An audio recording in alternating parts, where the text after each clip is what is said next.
What's new, everybody? Welcome to part 2 of the Castlevania 3 playthrough, and last part we just got a new character. Meet Sypha Belnades. Sypha is one of 3 characters who will join Trevor on this journey. The other 2 characters, if you can find them, are Grant Dynasty, who, just like Trevor, can grab sub-weapons like the axe, the dagger, and the stopwatch. He can't grab the cross, but he can also control his jumps in midair and climb on walls and ceilings like a Spider-Man. There's also Alucard, who, yes, that Alucard, and he's not as good as his Symphony of the Night portrayal, I'm afraid. He can throw fireballs which don't do that much damage and turn into a bat, which could be useful on some occasion if you have the hearts for it. The reason why I'm explaining characters that I don't play as is because you might want to play as those characters and you probably won't know what the hell to do with them, so there you go. That's the basic rundown of Alucard and Grant. And now as for Sypha, he is basically the magician of the group. Sypha's sub-weapons, or spells in this case, are some of the most damaging abilities in the game. Trust me, you do not want to sleep on Sypha. Oh, that sounded so wrong. Anyway, his abilities are a book. By the power of No, I'm kidding. The book is actually a homing attack, which Sypha will send blue balls after. God damn it, that also sounded wrong. Sypha will send blue balls after the enemy. The second sub-weapon / skill is a flamethrower attack, which does massive damage. I'm talking about 3 to 4 hit bars. You have to get in close though, but trust me, it's worth it. And lastly, but definitely not least, it's probably my favorite sub-weapon of Sypha's. It's the freeze attack. Sypha will do a frost shield, which will envelop the character, and everything in that vicinity will freeze, making it susceptible to a one-hit kill. Then there's the stopwatch, which Trevor also uses. It just freezes time, so there's no real big surprise on how Sypha uses it compared to how Trevor uses it. One big downside to Sypha is that his attack range is kinda pathetic. The attack is rather quick and there's no real windup compared to the whip. It's just that you have to get in super closely compared to Trevor, and that can get you hit, and Sypha cannot take as much damage as Trevor. And here's the mini-boss of this stage. We got Medusa, who went down like a bitch. Medusa's easy. She just shoots arrows at you as well as a petrification beam which will stun you for a couple of seconds. Nothing too spectacular.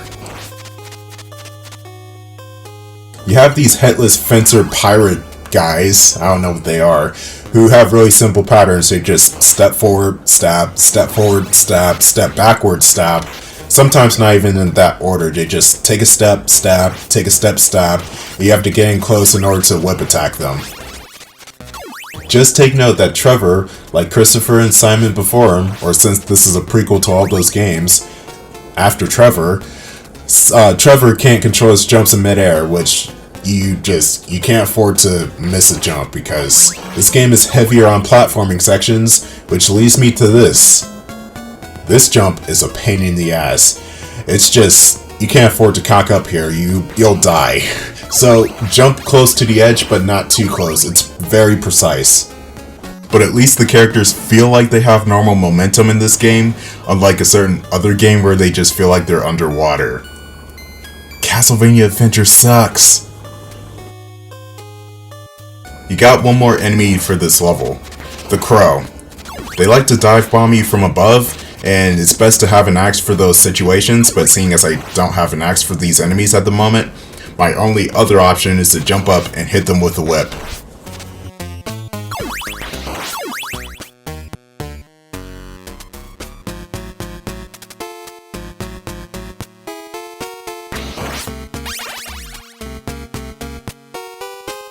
This boss rush right here is 2 bosses in one. The first form of this boss is the mummy, or mummies in this case. He works pretty much the same way he did in Castlevania 1. He just walks back and forth and shoots tissue wrappings at you. It's nothing really complicated, and he goes down really quickly with a cross. The second form of this boss rush is the Cyclops, which is the same Cyclops from level 2, so no real big difference there. The Cyclops will still dash at you on occasions, like right there he's about to dash. You can tell when he stops moving, but his animation's still going, he'll just get a running start, and he'll try to dash at you. And then you have to use the platforms to jump over him. The cross always beats the hammer. Man, that's one fucked up game of rock, paper, scissors, don't you think?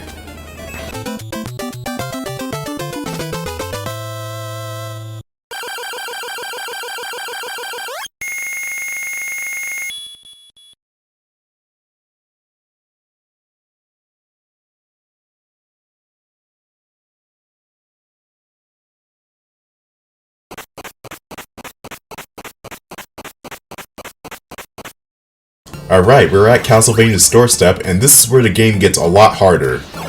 Depends on who's playing, actually. You already got these bone pillars that shoot 3 shots. Use Sypha's flamethrower abilities to quicken the process on killing these things. Also with Sypha's melee attack, it's good for knocking out fireballs very quickly so you don't get hit. Just watch this.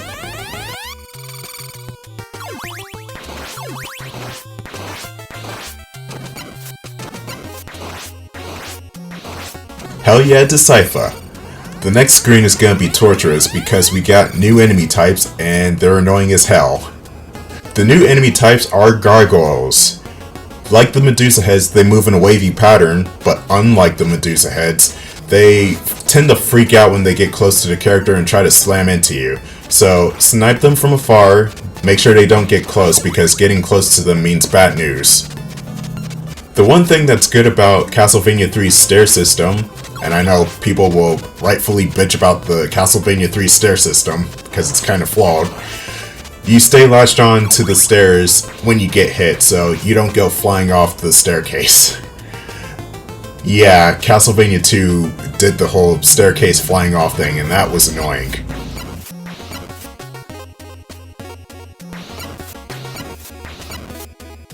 The axe armors are completely durable to whip attacks. Even with the upgraded weapon, it takes 7 or 8 shots to actually take an axe armor down.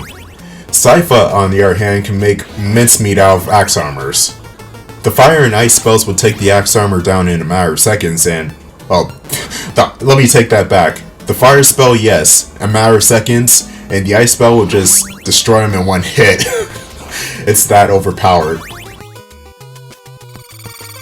I switched to Sypha right here because I know that Candle has an ice ability, so I can actually freeze those little floor sparks right there. Hell yeah.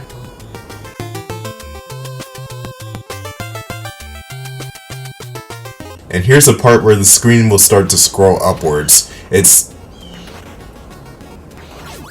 yeah, that Bird from the Scott Pilgrim playthrough I did a couple months ago, yeah, he's just here to say hi again. Anyway, this platforming section, the screen will scroll upwards and you have to make your way up the castle as soon as possible because anything down below the bottom of the screen means instant death. For some reason. Maybe the castle is collapsing or something. You can kinda cheat if you know the layout of this platforming section. Basically, if you're at the very top of the screen and you jump to wherever you think the platform is there, you'll actually make the landing. Which is kinda weird because platforms disappear if they're at the bottom, but not if they're at the top. I don't get it. It's old video game logic, it doesn't make sense anyway. Just switch back to Trevor and the rest of the level should be easy. And I think there's a wall meet further upstairs if I'm not mistaken. Oh no, wait, this is the part I'm thinking of. There is going to be another auto-scrolling level later on in this castle, so be prepared for that one because that one is extremely harder. It's closer to the end of the game.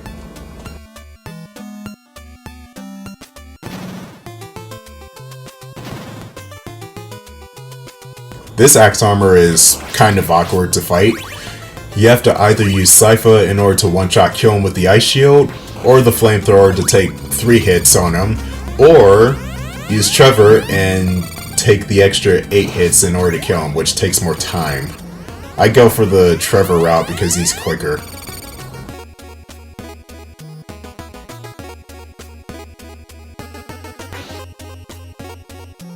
If that was Castlevania The Adventure, I probably would have gotten hit by that axe because jumping is a chore in that game and is not nearly as responsive as it is in other Castlevania games. Just saying. Oh, this part is just absolutely lovely right here. You have to destroy these bone pillars or somehow manage to dodge them even though you can't really dodge them. So your best bet, use the cross, destroy the pillars, and try to get a move on as quickly as you can.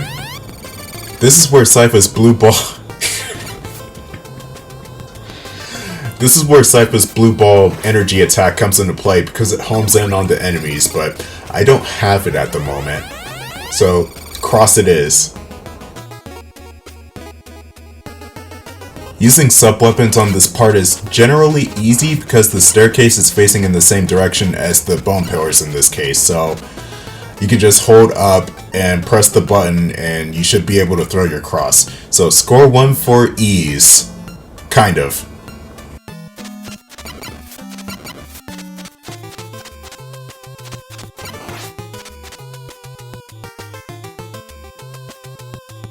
I was thinking to myself, should I just make a run for it or should I destroy the bone pillars? And since I'm close to the end of the screen, I just figured, you know what? Let me just run for it because I'm literally right there and I could just tank my way through the damage.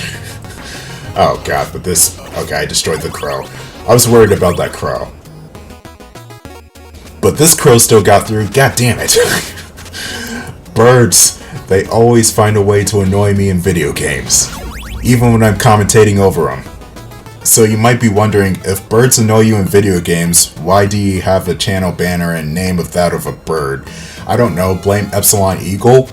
Come on, playing as a bird is more awesome than actually fighting birds in video games. Anyway, Frankenstein's monster is kind of a pushover, but I'm also on 1 HP, so I gotta be careful about him. There we go, he's dead. He throws blocks at you, and there's also blocks falling from the ceiling, so getting hit by him is almost inevitable if you take your time. Anyway, I'll see you in part 3 where we deal with more Castlevania antics. I just made that term up, but I'm sticking with it, damn it.